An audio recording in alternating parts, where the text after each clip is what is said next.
ولا ليال مانتا مرحلة ما مرينا ومرحلة كلا جور وقت جي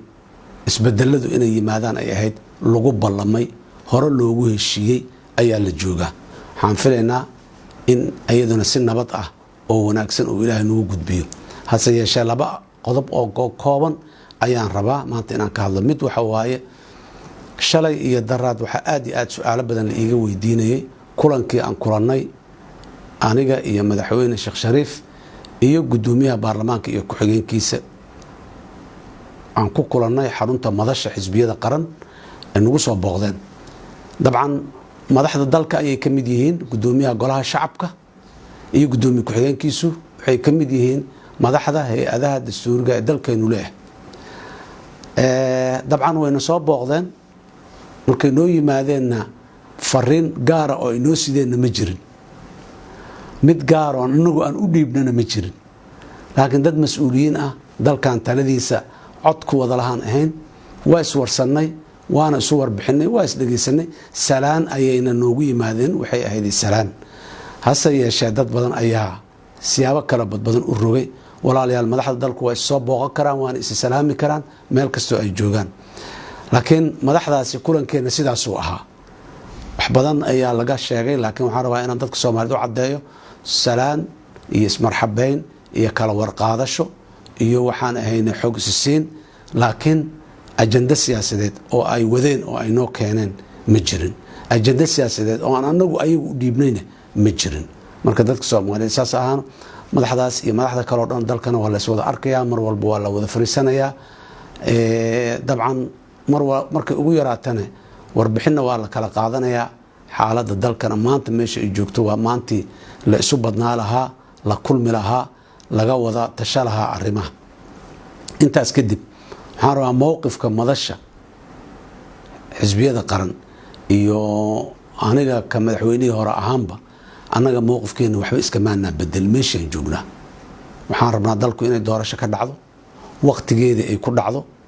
mid laga wada tashaday oo la isla aqbalayna ay ahaato doorashadaas oo aan lagu kala qaybsamin lagu kala leexanin annaga hadafka aan leenahay waa intaas way bilaabatay maalin dhaweedna waan sheegnay kulankii Dhuusamareeb ka dhacay ee 1 iyo 2 wuxuu ahaa bilow aad iyo aad u fiican ididiili iyo rajo dadka dhan geliyay caalamka geliyay Soomaaliya wanaagga la jecel waxaan leenahay wali madaxda iyo dadka Soomaaliyeedba ha sii dhiiri geliyaano madaxdana waa ku dhiiri gelinaynaa annaguna waa isu dhiiri gelinaynaa waan isku dardaarmaynaa inaan arintaasi sii xoojino kulamada dambe ee Dhuusamareeb ee imaan doona ee lagu ballamay iyo kuwa ka sii dambeeyana inay guuleystaan ayaan u rajaynaynaa waxa kaliya aan ku dareena waxay tahay kulamadaani meel ay ka soo bilowdeen madaxda dawlad goboleedyada is arkay markay is arkeen waxay u yeerteen muxuu ahaay madaxdii dawladda ayaa ka qayb gashay qaybo kamid ah oo hay'adaha dastuuriga hoggaankoodii madaxweynihii ra'iisul wasaarihii wixii ka qayb galeen waxaan rajaynaynaa kulamada dambe sida ay ku haboontaan horan u sheegnay haddana ku celinayno in la sii ballaariyo oo dad intaas ka badan oo Soomaaliyeed la talageliyo la iswarsado maanta waxay taagan tahay meel ay u baahan tahay dadka Soomaaliyeed in ay xalka mushkiladda maanta taagan ay dacalada ka wada qabtaan waxaan aaminsanahay dadka Soomaaliyeed ee madaxda la doortay iyo kuwa kaleba ee mas'uuliyiinta ah ee xisbiyada qaran ay ka mid yihiin maxaan ku raad bulshada rayidka ay ka mid tahay oo maxaan ku raad dhaqanka Soomaaliyeed oo cid walba waxay leedahay waxay qayb weyn ka tahay kana noqon kartaa xalka sidii lagu gaari lahaa u malayn maayo maanta cid Soomaaliya oo u taagan mushkilad inay qayb ka noqoto jecel ma jirto qof walba wuxuu jecel yahay xalka inuu qayb ka noqdo sibaanu u arkaa sidoo uu arko inuu laga dhageysto oo uu sheego oo laga qanciyo ama lagu qanciyo midda kale ayaa loo baahan yahay waxaan leenahay gobasha hala ballaariyo hala waasiciyo dadka Soomaaliyeed intooda muxuu codka loo dhan loo furo waana hubaa hadii sida la yeero in wax Soomaalidu ay raali ka wada yihiin horeyna noo qaadayo ay wax badan oo dadka Soomaaliyeed waqti uga dhumaay muhiim ma ah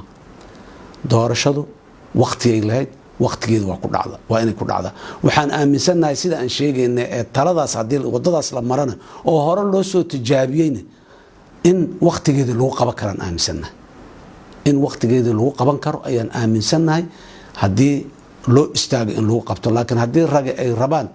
in ay maxaanku yidhahdaa xoogaa ay muxuu ahaay garabka saartaan u gaar ah ma suuroobayso horeyaa loogu soo noogay xagala geel wax gunta lagu qariyo waa ka wen yihiin aad iyo aad aa umahadsantihiin wasalaamu calaykum waraxmat ullahi wabarakaatu